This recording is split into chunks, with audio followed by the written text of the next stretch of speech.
Hey, what's up, guys? Back again, back to win. Welcome to the Scream Scene. I'm Jody Dean. Tonight, my lovely co-host joining me, Miss Krista from Another Mista. What's going on, girl? I'm waiting for this thunderstorm outside to pop off. I can hear the thunder out there, but it ain't doing anything yet. I absolutely am obsessed with thunderstorms, rain hitting the roof, and just overcast weather. It is life. Oh my God, it sets a vibe in my life that is unexplainable. I agree 110%. I would much rather go for an overcast day than a bright, sunshiny one. I don't know Mm. what it is about it. It's just maybe it's aligned with my vibes, my mood. I don't know. I get it. I get it. I think that's we get so much. I think that's why we're like peas and carrots. Um, Today we have something that I am dying to talk about. I'm so excited to talk about this. Actually, I have a reaction coming to the trailer of this movie. But we are going to talk about Nosferatu. Um, I never watched the original films whenever I was a kid or growing up. As a grown man, I went back and I watched some of these,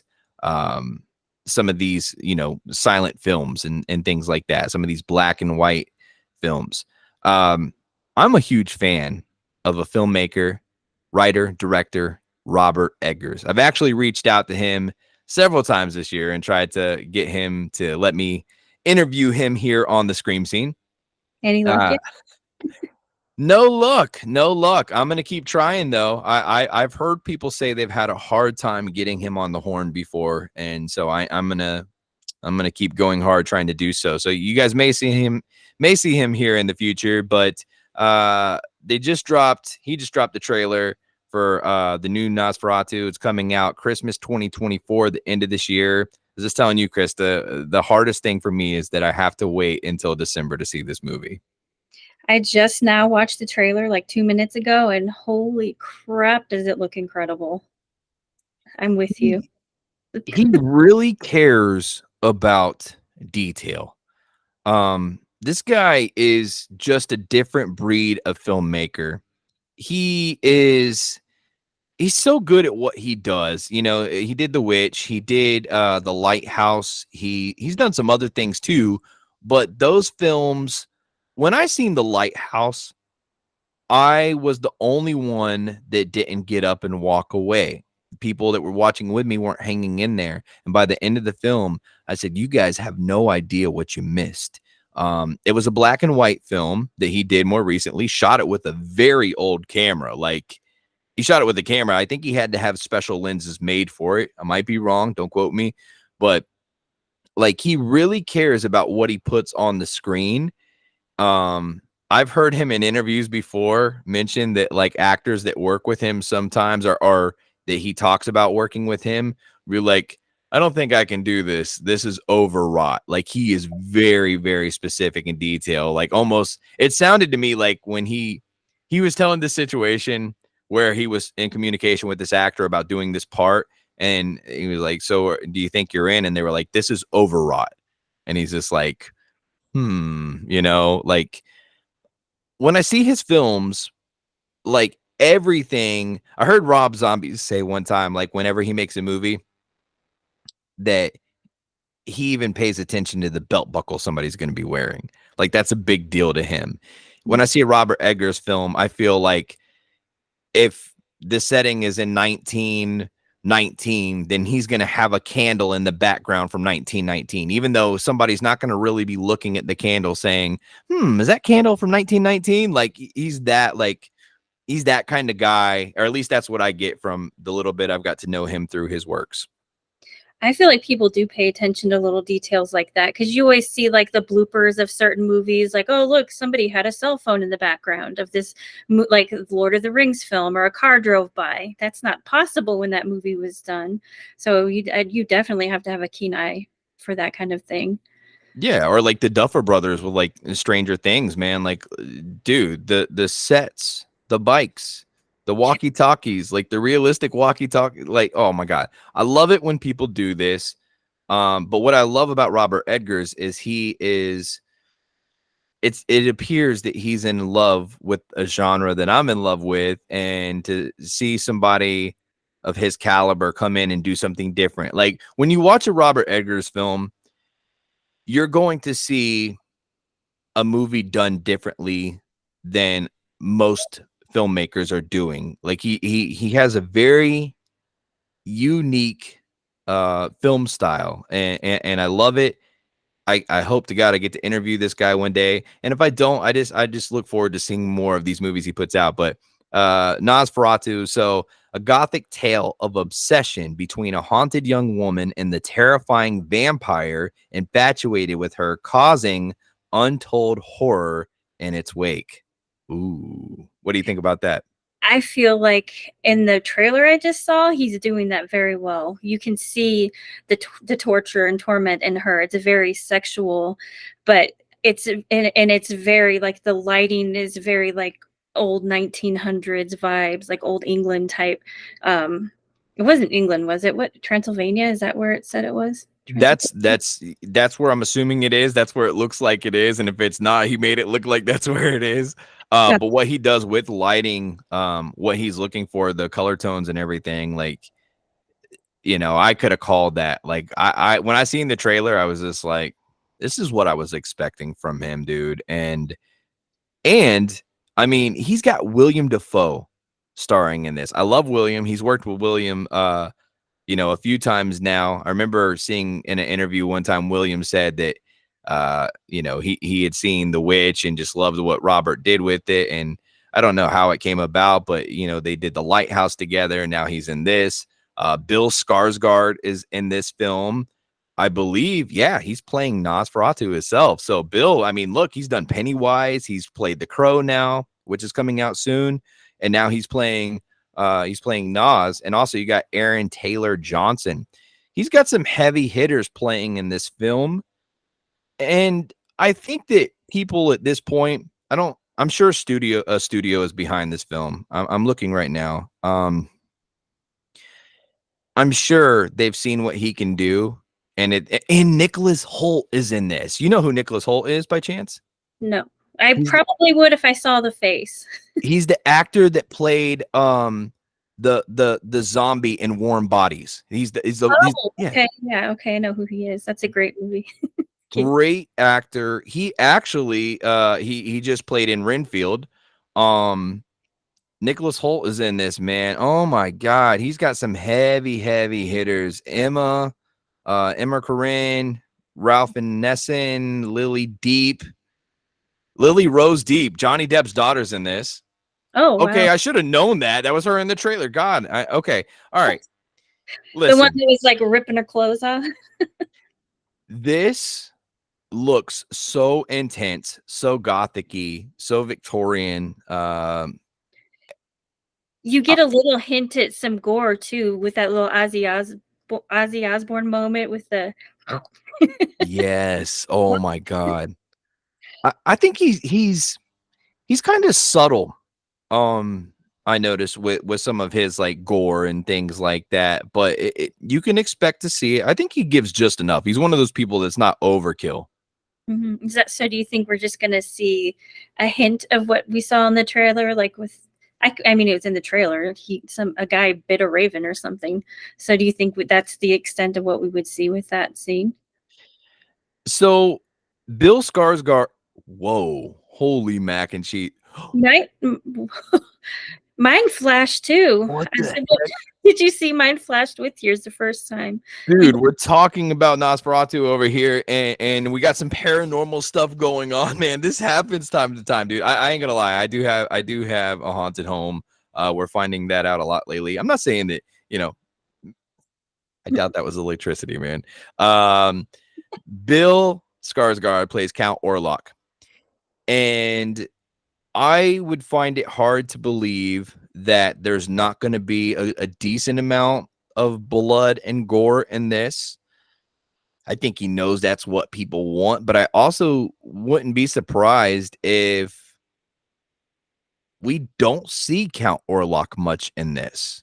If because I think that like whenever I just hear him that he's going to be doing a movie like this. I'm like, he's going to do it so different. I start thinking in all kinds of directions. Like, is he even going to show Nosferatu? Is he even going to show Count Orlok? Is he going to make it like where it's almost like an origin story of how they get there, like one of those type of deals? Oh, I'm a huge fan of vampire movies in general, like the soft romanticism behind it. I find them more romantic than anything else. So I can't wait to see what kind of story there is there that you're talking about. Yeah, me too. I mean, when I seen The Lighthouse, as I mentioned, there were some people that just kind of, about 10, 15 minutes in was like, Jody, I don't think this one's for me. I'm going to step out. Um, I think What at one point there, I might have questioned that even myself. What was that one about? I may have seen it, but you said it was all black and white. So I remember seeing one in a lighthouse where creatures were coming and there was two people in the lighthouse kind of defending the lighthouse that kind of beefed back and forth and they were trying to protect it from these weird creatures. I don't know if that's the same one. Probably. Ooh, okay. All right. Well, it sounds like you got a little bit of the essence of what was going on there. Maybe you did kind of see a pinch of it. And okay. So all right. Well, for me here's what it was. I've never been able to get in black and white movies. I've tried throughout my life. People have tried to get me into them.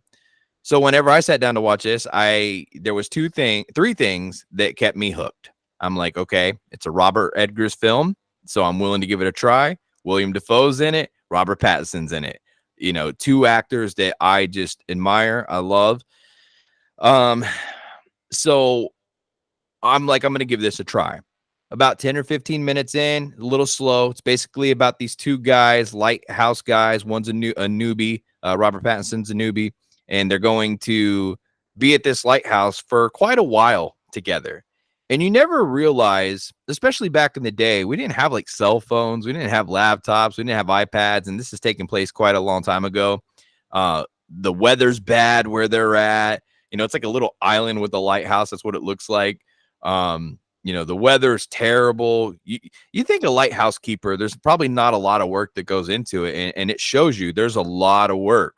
And when you're cooped up with another guy and all there really is to do for entertainment is to drink, imagine just getting drunk day in and day out in the lighthouse with this other guy. And you're in pretty terrible conditions, but also there's something sinister about this place. There's something brewing at the core of it. There's a horror that's going to be unleashing itself. The way that it was done was just amazing. And about halfway in, I said, "Oh my God, this film is so special." The shots were beautiful. Like the way he shot it was just great. Like even talking about it right now, like I feel like going and putting it on and just watching it again. Um, it's one of those films I think you do have to give it 20, 30 minutes. Don't walk away. And then when you stick through to the end, I think you're going to say to yourself, wow, this guy's a fucking genius. I think I have seen The Lighthouse. So yeah, you're describing what I'm remembering in my brain, and I cannot wait to see this new one. I actually, like 6 months ago, I like to screenshot movies that I see, and I saw like a little description and just like a picture of the movie that's coming out, and I've had it saved in my phone for 6 months now. So the fact that it's coming, it's real. It's getting real. Yeah. I think holy shit, dude, something really crazy is actually going on here. This is weird. Um, to see the lineup that he has in this, he's got great talent. We know he has great skill. It looks like he's got some good money behind this. As much as I love indie horror films, when I see something like this, there is something in my head that I'm like, as an indie horror filmmaker, I would love to do something like this. But this is big money shit right here. I would say that on the minimum, this budget was a couple $1,000,000. It's probably more like 4 or 5, but I'm gonna say under 10. When I see something like this, it inspires me. Like I'd like to do something like this, but then I'm like, oh man, The setting looks incredible. It's like the setting alone, like it looks like a castle, like in the background. No. I agree, and I'm actually, like, looking at this, I might be wrong, but I feel like he might have shot this on film. Oh, really? Yeah, which, I mean, Wow. that's a whole different ball game, but when I'm looking at some of the tones he's got and the way it looks, I feel like he shot this on film, rolled with the Panavision, and it's more it's more expensive, and I could be wrong, I don't see anything about it yet, but if I do interview him or I see interviews with him, I'd be interested to know what they used to shoot this with because it does look very, very filmy. It looks really good. Does it say who the writer of like who wrote it? So Robert Eggers Did he wrote write it and and direct it? directed it. Yes. That's what I Yeah. was thinking. Wow, that's crazy. So he sounds like a version of you, likes to be in control of everything. Oh, this guy is light years beyond me and probably where I'll ever be. I will say that there's a part of me that wishes to aspire to be as great as he is.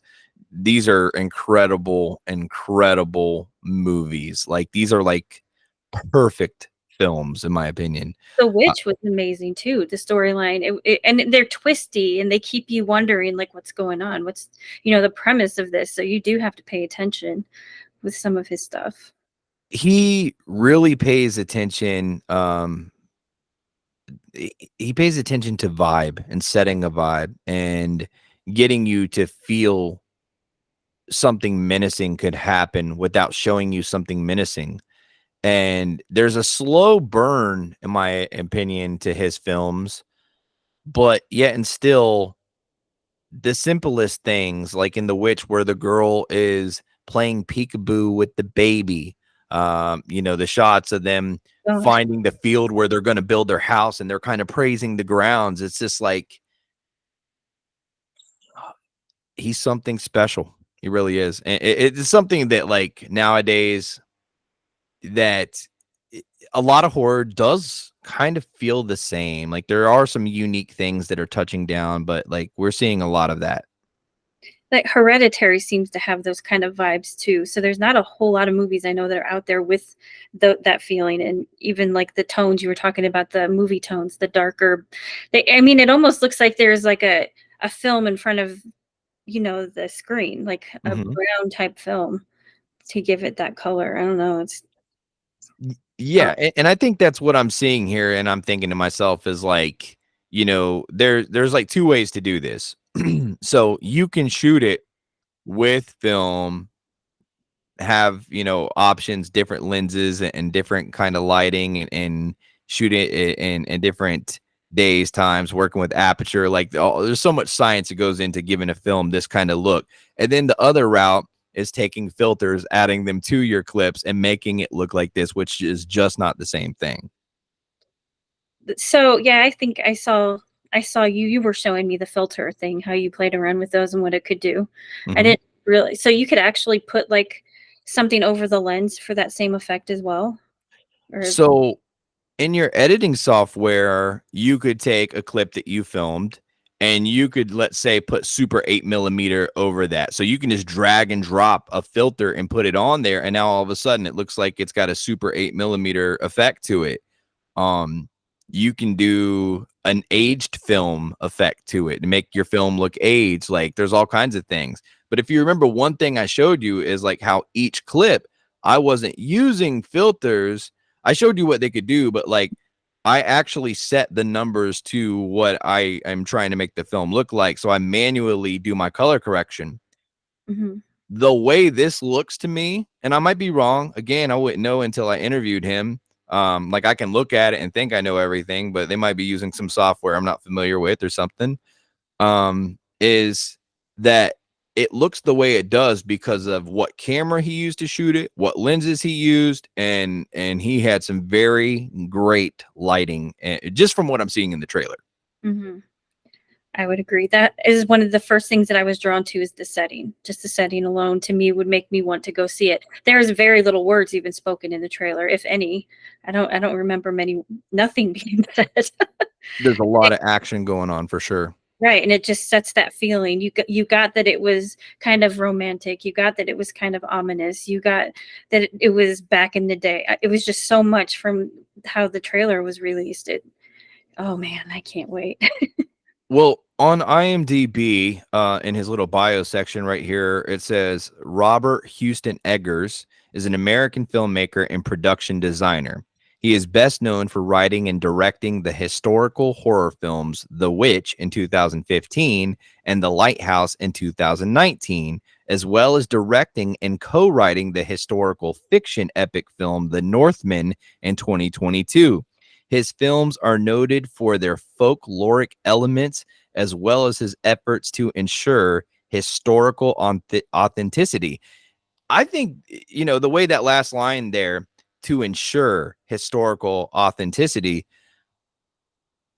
definitely. That's what I was saying. This guy just really cares about his sets. And I mean, if you look up there, it said production designer. So he had a background in that, and he knew, like, he's bringing it to the core of his filmmaking now. Like, okay, what will be different about my films? I'm going to pay so much. I'm going to let people sink into a different reality. Because sometimes do you watch a film and like you look at the sets and you're like, that set's like almost not good enough to be what they're trying to sell to me. Oh yeah, totally. I've seen it, especially with vampire movies. Like some of the better ones, like Interview with a Vampire, they were on point with their sets. It was amazing what they did with that. So that will throw me off from even wanting to watch a movie if it doesn't match the vibe or tone of the story.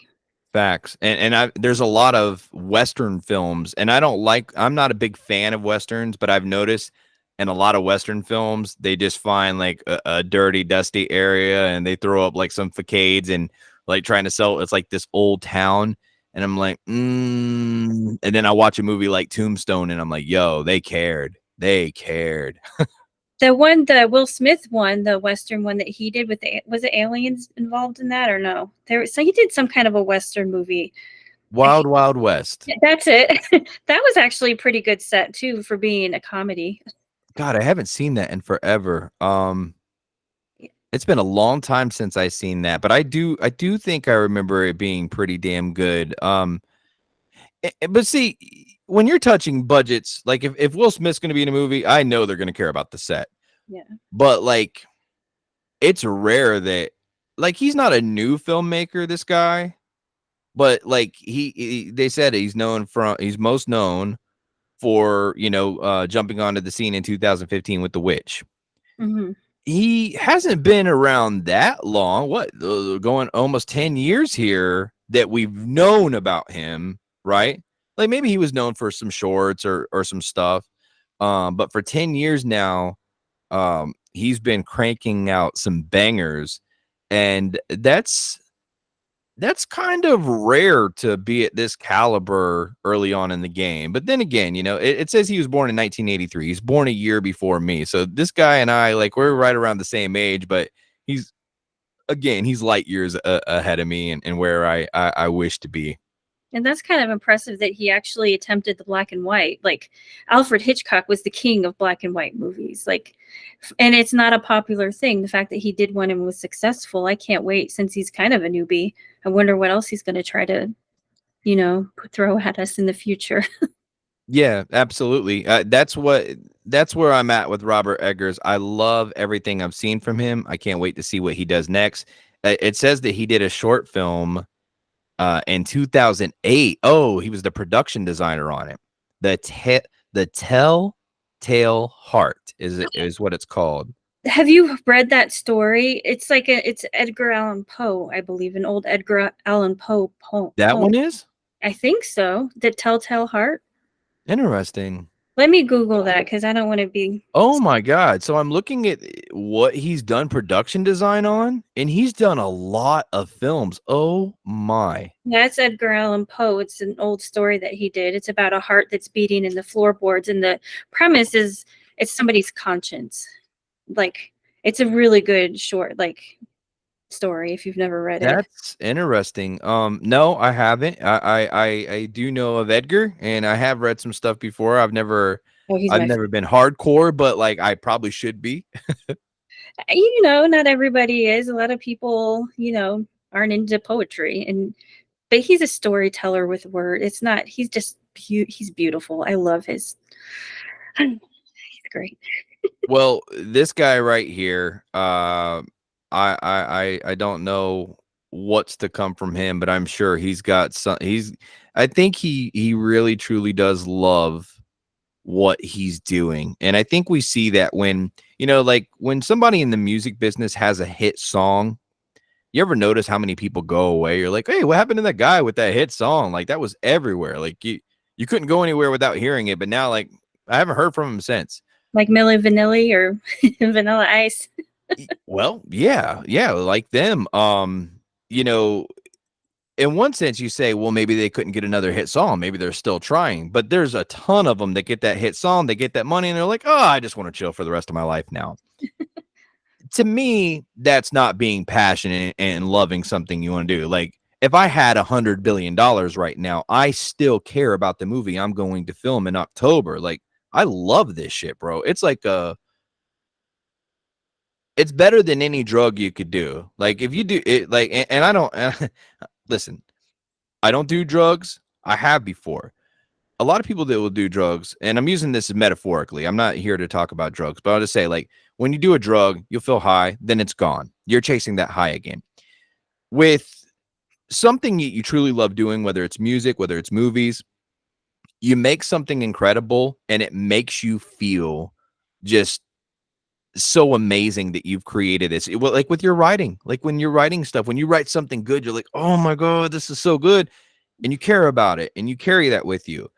Um, There's nothing like that, and it won't destroy your life. It will benefit your life. It will keep you moving forward. It's like the most therapeutic thing in the world. When I see some of his pictures and other writers and directors that I really respect and appreciate, like I just think to myself, like, what it would be like to have something like what they've created tied to my name, like how proud they should be. So much so that I'm like proud of them and I don't even personally know them. Yeah, I feel what you're saying with all of that, and I've written a few things that I will go back and read, and I'm like, I can't believe I wrote that. Like, I can't believe I did that. Did I do that? Like, I know exactly what you mean. And as far as him, like the Telltale Heart thing, I want to see that. Can you view it? Like, is it out there or like? I'm sure. You know what? I wouldn't be surprised if it's probably on YouTube. I didn't look that up, but I'm sure you probably can. Especially with him being big like this, what would happen would be that at the point when he probably put out The Witch, people probably was like, "Who is this guy, man?" Because he made something there that would make you go down the rabbit hole. We talk about the rabbit hole on the show all the time. That's how we find out about. I might see a movie tonight that I like, and then I look up this filmmaker and I find 20 more things that he's done. And I just go and I'm watching these things. And next thing you know, like I'm hearing about his backstory. Like it may be that when he made The Witch, that maybe that short film was out there, or maybe it wasn't. And maybe people went and they found it and they've put it up there 20 different times on 50 different channels. So Someone told me The Witch was a waste of time, and I don't listen to people. I'll go and make my own opinion, and it was incredible. It's actually a little spooky. Movies don't typically scare me, but his style, something about his style is just so vibes. Alicia did not care for The Witch and she tapped out early, but she does this a lot. There's a lot of great movies that she taps out early on, and she's not a big horror fan like I am. But I thought, oh, the witch is gonna get her, right? Like I felt like we were gonna like it without even like seeing it. I'm like, we're gonna like this. You're gonna like this, babe. I'm telling you, like I seen a trailer for it. And I was just so locked in once I got onto it, and I was like asking myself, what did I like about this? Because it was different. It's like he was sucking me into this world, and a lot of times filmmakers don't worry about that. Even me, like I've said it a bunch of times on this show. Like when I make something, I want bam, bam, bam action. I want to keep you on the edge of your seat. I don't want to give you time to go like this and relax. like there's nothing wrong with that. I like watching those kind of things, but as far as what I like making, I like to feel like my heart is just boom, boom, boom, and like you think you're gonna get a break, and then all of a sudden it keeps it going, and then by the end of the thing, I'm like, damn, that was crazy, you And that know? makes sense for a horror slasher too. You want the energy to be up.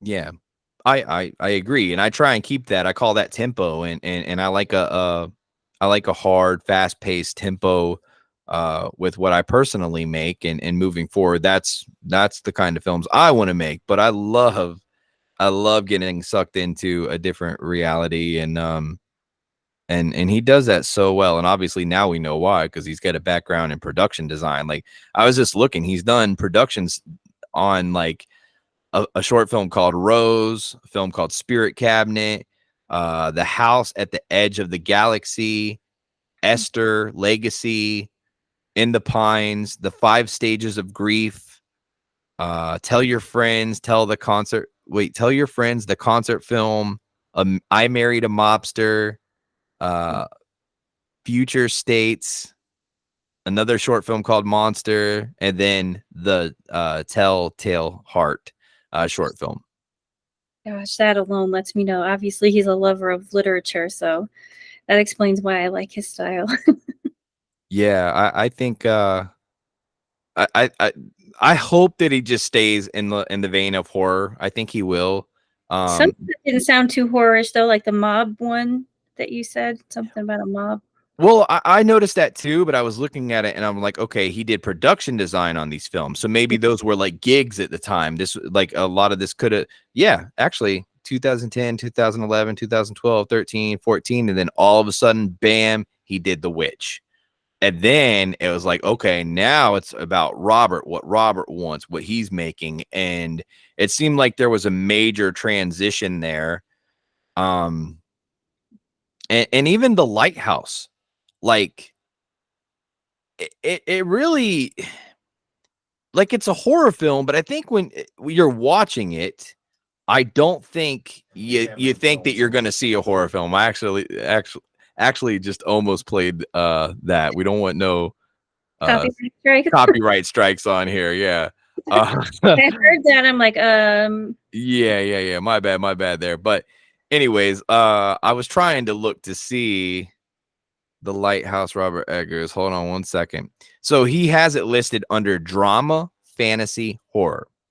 I think there were points there when I was watching it when I was like, is this a horror? Because I did see horror was on it and it had a vibe in the trailer. And I'm like, this feels like a horror film. But when you're watching it, there's some points where you're like, is it though?